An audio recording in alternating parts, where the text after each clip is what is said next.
Hello, in this wheelbarrow series class, we're going to talk about naturalizing with hardy bulbs. First of all, what is naturalizing? Naturalizing refers to an informal looking, unplanned planting of bulbs. It's kind of making a planting look more natural, kind of like nature actually planted itself. Naturalized areas continue to flourish when planted with self-propagating uh, bulb species and varieties that spread freely in fields, meadows, lawns, and along wood paths. As you know, a lot of these bulb species are native to other parts of the world, or even North America, even, and they, especially when choosing varieties that have some of the genetics from more of the wild types, they actually flourish and actually can continue growing for a number of years, if not indefinitely, as they keep propagating themselves. There's a link there to find gardening. That's the definition that I got from Naturalizing there. So I wanted to put that in there. That's why I've got that. And that's a good article as well that talks about naturalizing with bulbs if you'd like to look that up after this PowerPoint. So some examples. This is just an apple orchard you can see there with some tulip bulbs just intermingled in there. It looks really pretty in the spring, and those bulbs will die down. Then they'll mow it off just like they would any other orchard. And then you've got your effect that your bulbs are going to reproduce and you're going to get that nice, pretty meadow every year from that. This is a woodland setting, and you can see the little wood hyacinths there blooming. They do quite well in uh, a deciduous forest because early in the season they get full sun because the leaves are not on the trees. And then later in the season, as they're blooming, the leaves do come on the trees and give a little more shade, but they actually can produce enough food to propagate themselves really nicely in those shady areas as we get later into the spring and the summer. This is just a lawn where they have just broadcast a bunch of crocuses out there, and you can see how pretty that is. And those crocuses come up before the grass really starts growing. They're blooming, and then the grass comes up. And the really nice thing about crocuses, especially smaller varieties, their foliage is short enough that many of them you can run a lawnmower over them and not really damage them much as the grass is growing. So they can still make enough food to propagate some new bulbs and to give flowers each season. These are daffodils. You can see those wide swaths of daffodils here. Again, daffodils, they grow quite fine under deciduous trees like most of these bulbs will because they get enough sun early in the season to make food, and then as their foliage is dying back, then the leaves of the trees start to cast shade, but they do quite nicely that way. You can see they're all in full bloom, and there's some other bulbs in the background there, as you can see as well. This is just an old homestead, or we see this in Kentucky, especially places where there was farmhouses and they had March lilies or daffodils and narcissus or whatever you want to call those. But they produce quite well. They're prolific.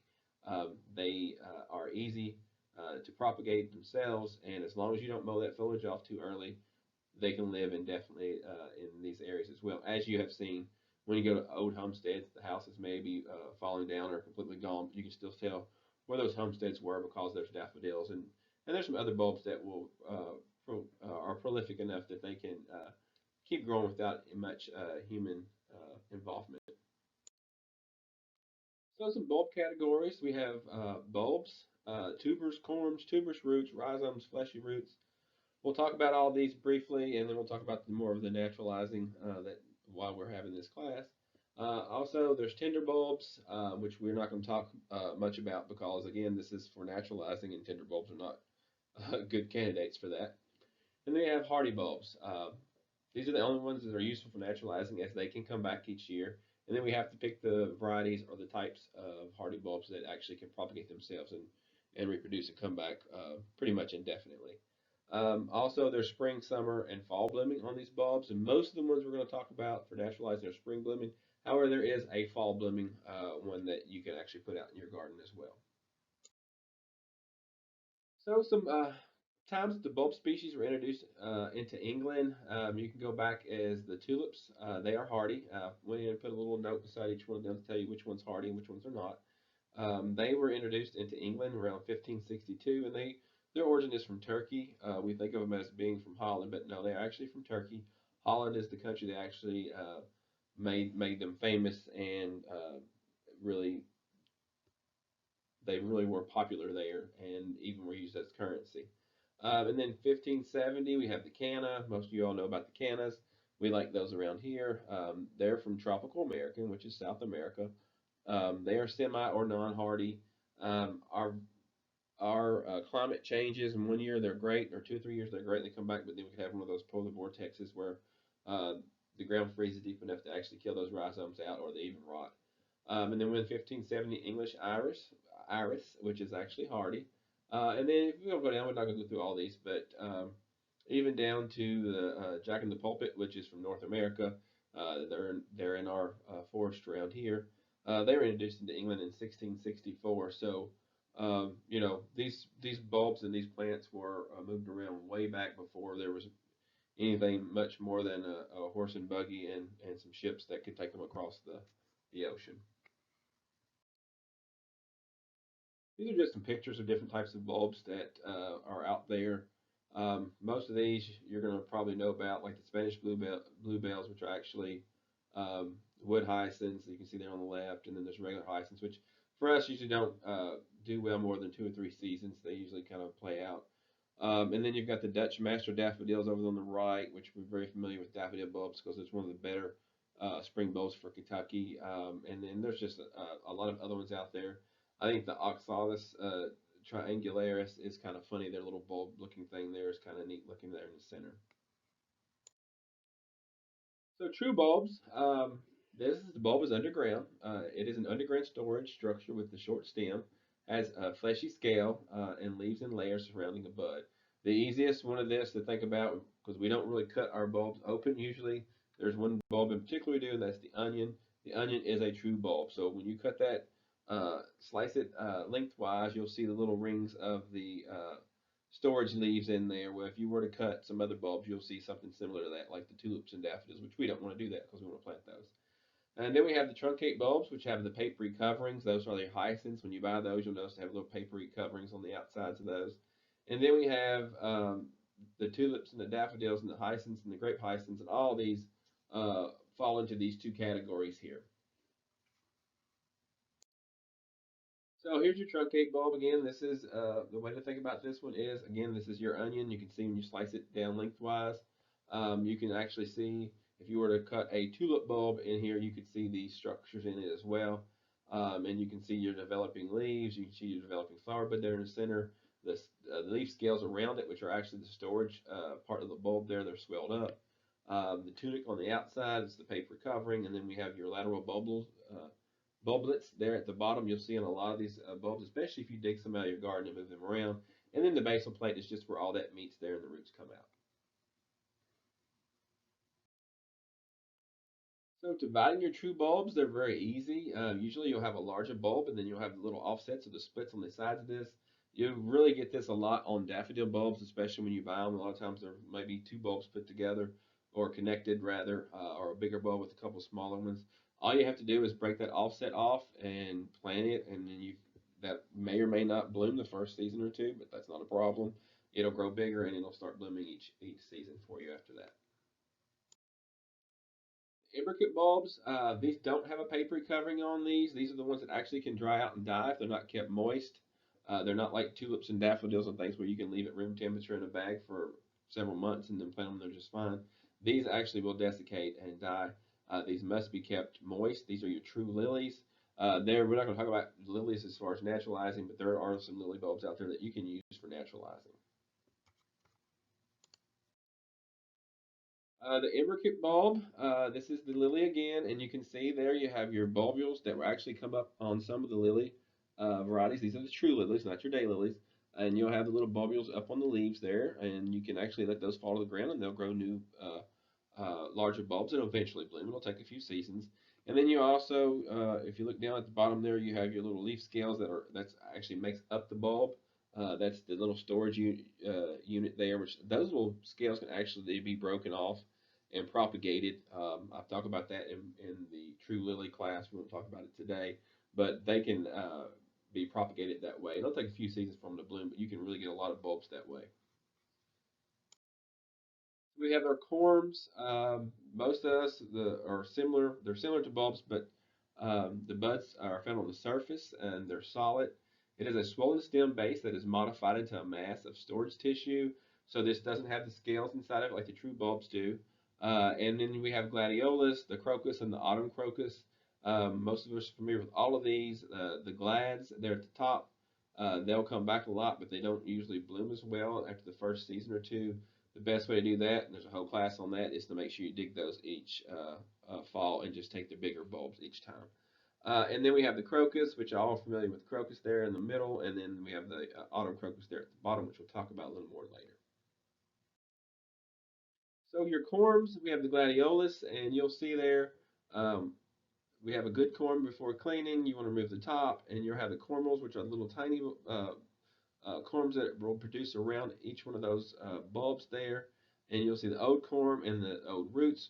Basically, what happens whenever a corm grows is it regenerates itself each season. So last year's corm does not overwinter; it overwinters, but then this year, after it blooms, it shrivels up and a new corm is produced above that. So those are always reproducing new cormals, but also that one corm does not live several seasons like a bulb would. We have our tubers, which is our enlarged underground stems with latent buds from which plants emerge. The best way to think about a tuber is to think about a potato, which that potato actually that is an underground storage unit, which is actually not a root at all. It's actually a modified stem, so that's something that we don't really think about that. Um, the buds are near collar or base of the stem. There's no basal plate like whenever you have the corm because that is the stem, not an actual storage bulb type like a corm is. And the more famous flowers that have this are the caladiums, the oxalis, and anemones, and of course the potato. And yes, if you've not grown potatoes before, they do flower. So here are your tuberous roots. This is totally different than a a tuber. Whereas a tuber, you can cut that tuber up into pieces, and if it has an eye on it, like a potato, it'll regrow. With these tuberous roots, you can cut that root off, but if you don't get a plant bud there where it's connected at the top, you'll never grow anything from that. So that's a very if you see there on the dahlia plant, that was very important. If you just broke a root off, that root's not going to grow. You have to have a bud from that stem at the top connected to that. And then you have the tuber there from the tuberous begonia, which is a little flat corm-looking tuber. That one as well. If you don't get an eye with a piece of that, you're never going to be able to regrow anything from that.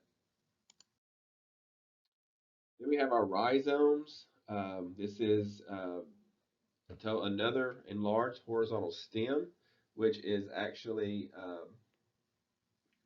we think of it as a root on these, but it's not really a root. It's a modified stem that actually swells and stores food, and the root actually comes off of that. And if you've ever planted iris, you'll see that. Also, some famous ones of these lily of the valley, which really does can actually become weedy if you use that for naturalizing, which is a pretty plant, but just know that it can be prolific because it has rhizomes. And other rhizomes here, we have the iris we talked about. Elephant ear is even a rhizome, believe it or not. That's not good for naturalizing, nor is the canna, but there's just some types of rhizomes for you to get an idea of what rhizomes actually look like. And here's a picture of the lily of the valley there. You can see the rhizome. It's also called a pip there, coming off of the main plant. And you can see that root system there. They can spread quite readily. And then at the bottom are the rhizomes from the iris plant, which are a lot thicker. They don't spread quite as prolifically as the lily of the valley, but they can become uh, into a rather large clump pretty quickly and will reduce flower if you don't divide those. But we won't talk about iris. We've got a whole class on those that we've already done. Then we have fleshy roots, which these two plants here, it depends on the variety. I guess you can naturalize with the ditch lilies, the day lily, the orange ones that you see in ditches that can spread quite readily, but the other varieties don't spread like that. And then we have the peonies there, which they don't naturalize really much either because they'll just stay in a clump. But both these are great perennial plants, just not really good ones for naturalizing. You can see the peony plant there, those thick fleshy roots, and then your plant buds. Again, you can cut a piece of root off, but if you don't get a bud with it, with the peonies, you're not going to get a plant.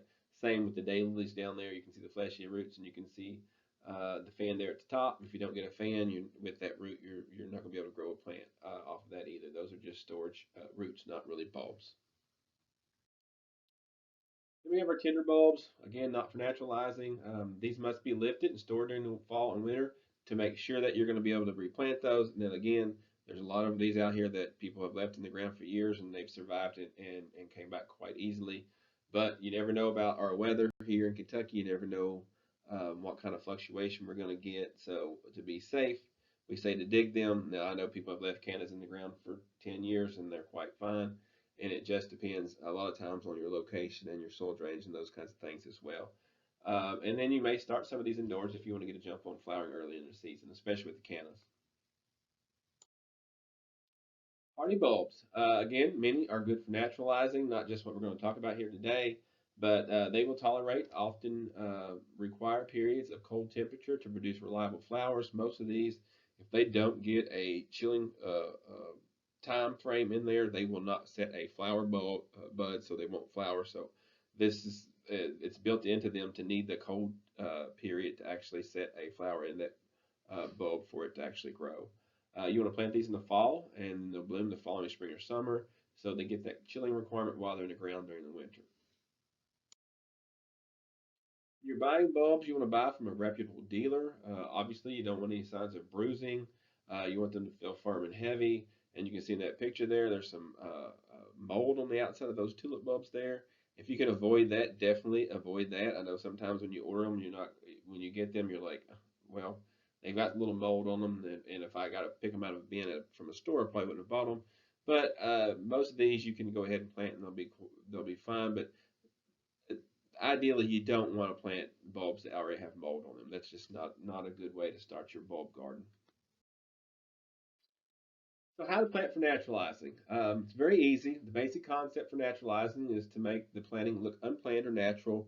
Um, Nature doesn't plant things in rows and patterns, and it's all random. You'll have a thick bunch here and a thin bunch here. There's no rows. It's all random. That's the way nature plants things. And the easiest way to get this is to decide where you want to plant these bulbs, throw them up in the air, and wherever they fall, plant them. That's going to give you the easiest randomness of a naturalized area as you can get. Don't worry, you will have spots that there'll be several bulbs together, and you'll have spots where there are no bulbs. That's not a problem. Our goal is to make it look like it just naturally uh, grew there. We may have a big clump of 5 or 6 bulbs, and then a bare spot, and then just 1 or 2 bulbs here and there. But that's the way that nature looks. That's the way things in nature are planted, and that's how we're wanting our bulb garden to look when we're naturalizing. As far as planting, you want to in fertilizer, beware of high nitrogen. Again, you don't want excess leaf. We want to have a good all around plant with good root growth and good flower growth. A little fertilizer at planting is okay. It's not really required because these plants don't really need it until the spring when they're actively growing. You can also use a little bone meal, especially if your soils are low in calcium. Central Kentucky, we usually don't have that problem because of the limestone in our soil, and our calcium is really quite high here generally. And then in the spring, you want to put 3 to 4 pounds of 5-20-20. You could use 10-10-10, triple 19. Any of those are fine. Uh, just 3 to 4 pounds per 100 square feet as your foliage is just emerging in the spring. I like to tell people we don't know when that's going to be here in Kentucky usually because sometimes they emerge in January and sometimes it's March. Ideally, I would probably wait until March the 1st to apply that fertilizer there just to make sure that you're not pushing those bulbs too soon if we have a warm winter. As far as maintenance, you want to water your planting thoroughly.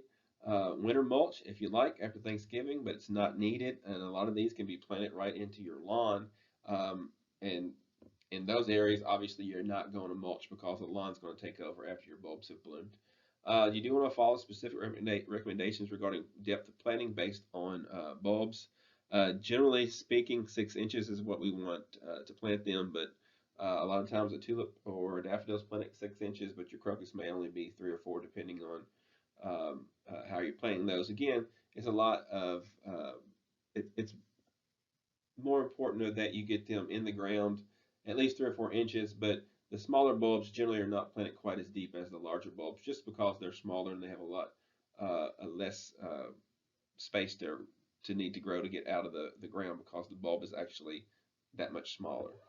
And you do want to maintain good soil moisture if you can. Most of these are dormant when we plant them, and we usually get plenty of rain by the end of fall and the first of the winter, so it's really not an issue for us, generally speaking. Speaking of planting depth, here is just a chart to tell you how deep you need to plant your bulbs based on what type they are. And you can see the anemone bulb there is a small little bulb.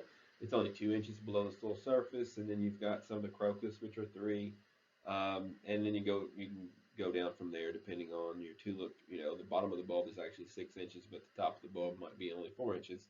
And that's just a general rule. We don't usually freeze more than a few inches into the ground, so it's not usually that big of a deal for us. And you can even see the lily there is a lot deeper. The reason the lilies need to be a lot deeper is because as that plant grows, usually your bulb will come up to the surface of the soil over time as it makes a new bulb on top of the old one. And some of your corms can do that too. So just keep that in mind when you're planting some of these to make sure you get them in the ground close to the depth that they need to be planted at. Some planting steps. Again, obviously, you're going to dig your area. If you're planting a lot, sometimes it's easier just to dig individual holes and drop them in. Sometimes, if you know a larger area, you can just dig a large swath and then plant them and space them and just cover those. And you can see here, that's basically all they're doing is just digging them back, digging the soil back, putting the bulbs in. Make sure you put the right side up. It's not a huge deal if you don't, but I like to make sure they're set in the ground that way. And if you don't, they'll find their way up. They're not like they're going to grow the wrong direction. Plants always know which way is up. And then just backfilling over, watering and mulching. Here in Kentucky, usually planting these bulbs in the fall, there's no need to water after that because we're going to get rain like we always do. And if we don't even get rain for a month, these bulbs are dormant. They'll be quite fine in the ground until we do get some rain. Naturalizing with bulbs, again, that's why we're here. So some common problems. You want to choose those plants that best fit your site. You want to match the plant to the site.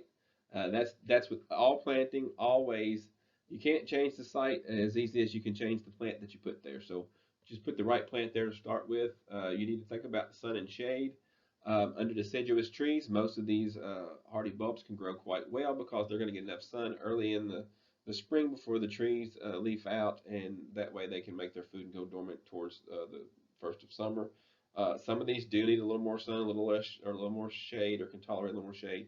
For the most part, though, they do quite well under a deciduous tree. Not very well under an evergreen tree where it's always going to be shady. You got to think about wet and dry. Bulbs do not like to be too wet, generally speaking, because they can rot, and they also don't like to be too dry either. But for our springs, we're usually quite damp in the spring, so if you have an area that dries out a little quicker, especially in the summer, that might be a good spot for some of these bulbs because they'll get plenty of water in the spring, and they'll be dormant whenever that dry spell really hits. Also think about your hardscapes, which are your drives and those kinds of things, or even rocks in the soil. Um, and also, if you're planting things in the lawn, like little snowdrops and those things, and crocus that you plant in the lawn, just be mindful that where your majority of foot traffic is going to be, and avoid those areas. Some of these can take a little bit of foot traffic, but you don't want to put them where they're going to get walked on quite a bit. Another thing is reflected heat. If you have put these next to a wall or something, you just remember that that wall is going to give off heat. It may get these to grow a little too early and then may get nipped back. So those are some things to keep in mind. Your size of your planting area, have that in mind before you order bulbs. Most of us, it takes a lot of bulbs to make a very big area, so that's hardly an issue for us of ordering too many. But keep in mind, you could do that. And then your maintenance, main key to these is to make sure you let that foliage die back naturally. That way, that plant has made enough food to make new bulbs and to be large enough to regrow flowers the following spring. Common problems, cultural stresses can happen. We have too much moisture, too little moisture. Obviously, those are your two concerns there. Your soil may be poor; they may not grow well. So keep that in mind. That if you've got really hard clay, some of these might not like that, and may need to add some organic matter. Maintenance, the main thing on maintenance is these to make sure that you don't let the weeds overgrow them while they're actively growing, and that you don't cut that foliage back too soon. That's the main problem people have with bulbs. And then we have some environmental stresses. Our temperatures can fluctuate a lot, and some years it's rare, but some years some of these do get burned back and not bloom. You know our climate; it can fluctuate quite a bit in a day even. And then keep in mind your hardscapes, things that are planted closer to rocks and to walls and things are going to grow a little sooner. That also will set up a microclimate, especially if it's on a south-facing wall. Pollution's not that big an issue, but just keep in mind that um, that can happen, especially if you plant it close to a roadway or maybe to a ditch or something where the water could get up and some pollution or some things can be washed in there, even herbicides and those types of things. With naturalizing, the bulbs are a burst of short-lived color. That's what we need to remind ourselves of. Um, be prepared that if you do plant these in a lawn, that you're going to have a time whenever that lawn area where they're grown is going to be overgrown, because you've got to give those bulbs enough time to make enough food and go dormant. So you can see in the picture there, those were some wide swaths of flowers there back in the spring, but they had to let that foliage die back naturally. And by that time, that grass gets kind of out of hand. That's not a big deal. You'll mow that down. It'll be kind of yellowy there for a couple weeks after you mow that back, but by 2 or 3 weeks, that'll be back to just a regular lawn. Just be sure that you let your bulbs die back naturally. Again, these are seasonal interest here. Most of these are going to be spring interest only. And then just keep in mind, some of these bulbs can grow well in hard to grow places because if it's an area where we might call a hot spot that dries really quickly in the summer, it's still going to be enough moisture in the spring up into early summer for these plants to complete their life cycle there. So some best varieties for naturalizing, we have alliums, which are actually in the onion family. These require sun. They can also manage on the sunny edges of woods, so they'll bloom a little later than some of the other bulbs. So they're going to be further away from those deciduous trees just to make sure they get enough full sun. The first one there is drumstick allium. You can see how the little head on that blooms and kind of grows up into a kind of an oblong shape. And then we have purple sensation is the next one over there, which I absolutely love. That one. That's just gorgeous. A lot of these, by the time they're blooming, their foliage is already dying back. So you may want to plant these where something a little bit in front of them can actually grow up and kind of hide some of that dead foliage. A couple other varieties, we have Allium giganteum. It's got quite larger head on it when it's in full bloom. And then we have I'm not even going to try to pronounce that, Allium carataviense, I think is how you say that one. It's a lot shorter one there. Again, put this out where it's going to get enough sun that it's going to be able to complete its life cycle. Some other alliums that are a lot easier to grow, and they are not as picky as some that the last few are. We have allium molligenine there. It's a little yellow flower on it. That one multiplies quite readily. And also allium aureophyllum there, that is a pink version basically of the molly there. These are easy to grow, small little bulbs, multiply quite readily. A nice little plant there that blooms pretty early, a little bit earlier than some of the larger headed varieties. We have the anemones or windflowers. We have anemone blonda mix, and we have anemone blonda blue shades, and there's some other ones out there as well. This one's good for the borders. It's a short little plant. It does need sun to grow, but usually they'll complete their life cycle easily in under deciduous trees because they'll get enough sun early in the season. These are really short, maybe 3 or 4 inches tall, so you do have to put these to the front or where some weeds and things will overgrow them during the winter. So if you've got a cool season weed problem, you're going to keep that in mind whenever you're growing these. Then we go to the crocuses, and basically all crocuses do pretty well as a naturalizing species. There's a list of some ones that are really good, but there's way more than that one out there. We won't run through all those, but I'll show you some pictures of a few of these. Then we have the golden bunch crocus, which is the yellow crocus that a lot of us are used to. That one, quite often will bloom in February, and you'll actually see it blooming with snow around it. And then we have pickwick, which is the kind of a lavenderish purple color with some stripes in the foliage. Another one that blooms really early. It's a little bit bigger flower than the golden bunch crocus. Then we have Remembrance, and we have the which is a little bigger variety, which is really pretty though. It's got a nice purple tone to it. And then we have the Ruby Giant Snow Crocus. It's another one of those smaller crocus. Blooms really early. A lot of times again in February. These crocus again are really nice ones to put in the lawn because they'll bloom early, and by the time the grass is growing and you need to mow, uh, and they're short enough that the mower doesn't really bother that foliage and it gets to die back naturally. We'll go on to some iris varieties that are for naturalizing. Again, these don't naturalize in a competitive area, so they're going to have an area where you can kind of maintain it where they don't have to compete with other plants that much. We have the dwarf iris, which there in the left there, it blooms in late winter. You can see it's a little yellow iris, and then we have the iris reticulata harmony, which grows pretty easily and it does quite well under deciduous trees as well. And then we have the iris latifolia. There's a little darker purple with a little yellow center there on the side of that one. Just keep in mind these don't compete as well as some of the other bulb varieties because they're growing. They just don't have the prolificness that some of those others. But given the right spot, these can take over an area. I have seen a planting of the Iris reticulata harmony under some deciduous trees at some tenant gardens. It's like a quite big, large bed that it does quite well. It was in full bloom. It's a really pretty plant. Then we're going to move on to the muscari. These do tolerate some late snowfall and work well with crocuses because the foliage comes up really early. I've seen the foliage of these come up in December and hold their own all winter and then bloom in the spring. These are tough little plants. There's a couple colors out there. There's more than these two. There's some other varieties as well that all do pretty well. Uh, for the most part though, the Muscari Armeniacum. There, the blue one does quite well, and it really does naturalize large areas, especially if you plant a large amount of bulbs for them to fill in. And they do reproduce pretty easily as well.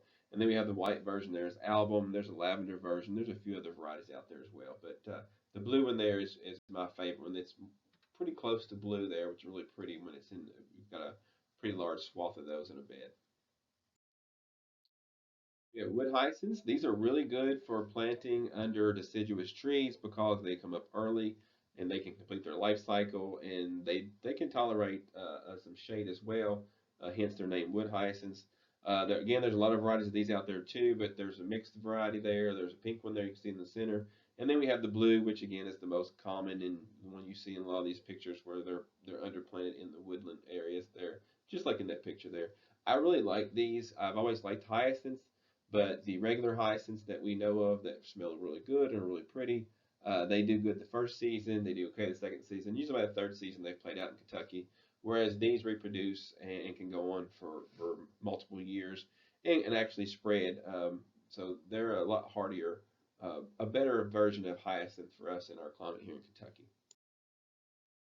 And then we come to the daffodils. Everybody loves daffodils. March lilies, narcissus, buttercups, whatever you want to call them.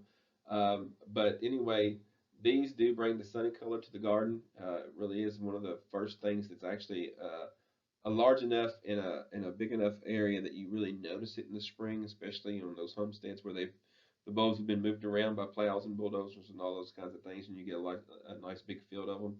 Um, these do come on a little earlier. Depending on the variety, though, you can have these early, mid, and late season. A few varieties here, and most of these do quite well in naturalized settings because they do multiply pretty easily. Over time, though, they can get too thick and need dividing, but that can happen over tens of years. That's not a problem, and eventually you may have to come in and do some work on these. But for the most part, they're pretty carefree, and deer and pests don't like them. So we have Carlton there. This is the first large flower in there on the left there, the large yellow flower there. And then we have Narcissus February Gold. It's a little smaller one, but also it's an early one, hence by the name February Gold. And then we have Fortune there. You can see that it's a little different than the other two bloom shapes. It's a little the center of it's a little shorter, but you also have an orange color there instead of just a yellow. Ice Follies, there's the first one there. That's a really nice one. I've had that one at multiple gardens for years. That one multiplies quite easily and is it held its own and stayed in beds when a lot of the other tulips and even some other varieties of daffodils were gone. That one still reproduced and came back and bloomed quite readily without much care at all. And then we have Narcissus Jack Snipe. That's another smaller one there. You can see it's a little short, a little smaller bloom. And then we have Narcissus Minnow there. And that one is similar to maybe a paperwhite where it has multiple flowers from each stem instead of just one single flower.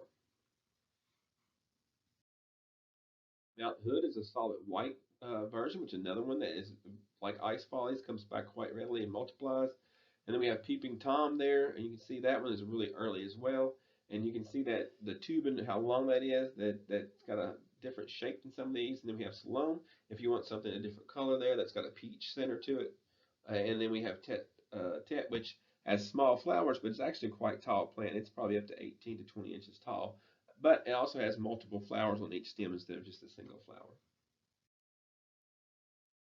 We're going to tulips. Tulips are kind of iffy on naturalizing. It's the one that you really have to pick certain varieties to make sure you're going to use those unless you do a species tulip, which a couple of these in this pictures here are species tulips. But for our climate here in Kentucky, you either plant species tulips or you plant the Darwin types of tulips if you want a chance of these being actual perennials. Candela there is a little yellow tulip. That one actually is a species tulip. And then we have Orange Emperor, Don Quixote there, and then we have Keys Nellis, which is also a species tulip. A couple of the other ones out here, we have Preston's Fusilier, Red Riding Hood. These are both really early, and then there's a couple of these lily flower types that come back pretty well for us here in Kentucky. We have Aladdin and we have Maytime. And whenever I was putting together, picking the ones that I know that come back quite well, it is kind of odd that a lot of them are red. I don't know what that means genetically, but it seems like for our climate, there's something in that genetic from the red. Maybe it's closer to the wild types or something that makes them more likely to do better here. And then we go to the Darwins, and the Darwins, for the most part, are the number ones tulip for us.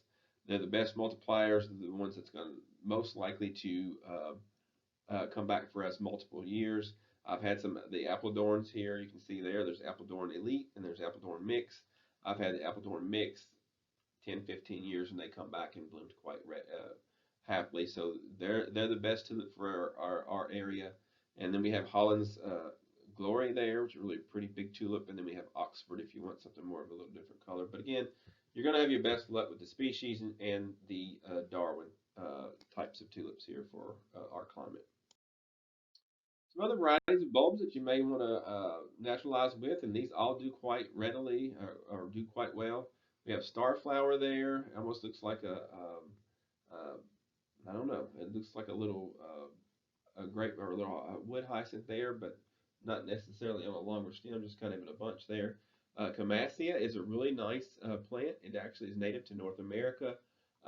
It has the stem comes up and it blooms up the stem, kind of like a delphinium or something wood. It's a really nice plant. Glory of the Snow kind of looks like a little uh, hyacinth or a little wood hyacinth, but it's actually Glory of the Snow there. It's a really short little plant there. You can see based on where the grass looks. These do well under deciduous trees. We have the autumn crocus. That's the one plant here that we've got that actually blooms in the autumn and not the spring.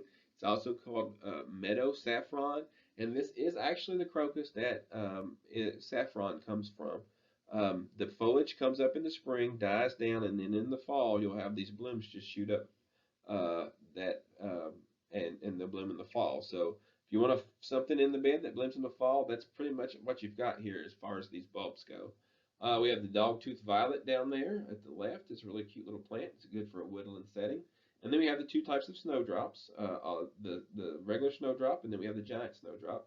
The regular snowdrop there is really nice, again, with the glory of the snow under some deciduous trees in the lawn, whereas the foliage is shorter, and by the time you mow, the foliage is dying back, or it's short enough it's not going to get clipped anyway.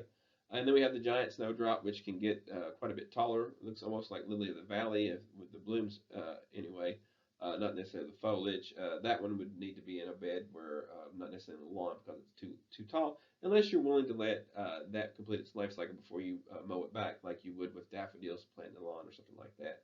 And then when you have the Siberian squill there, which looks kind of similar to the glory of the snow or one of the grape hyacinths, it's a nice little plant as well. And there's multiple colors of those out there too, red, pinks, and whites, and those kinds of things. If you want something a little differently, those are usually also planted in lawns, and you just let them complete their life cycle before you mow the first time in the spring.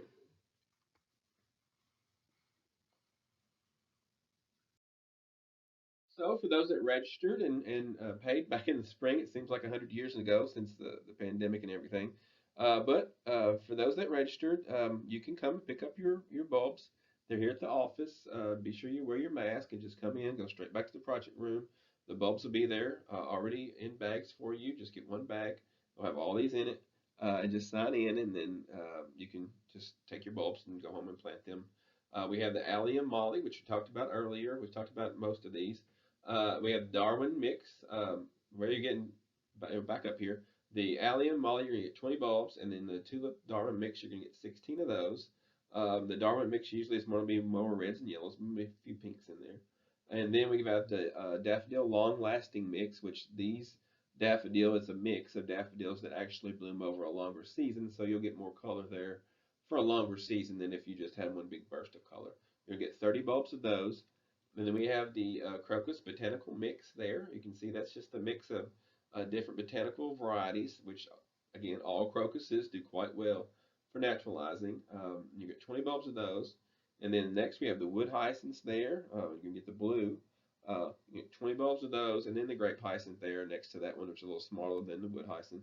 You get 20 bulbs of those. So you should be able to get a fairly nice little naturalized garden by planting these out there in a way that you can make it look natural by again throwing these up in the air and planting them where they fall. But just be keep in mind on these as far as height goes that you're going to still want to put shorter in the front and taller in the back, even though you're going to randomly plant them from throwing them up in the air. So that completes naturalizing with bulbs. If anyone has any questions, they can always call me here at the extension office at 859 336 7741. Happy gardening.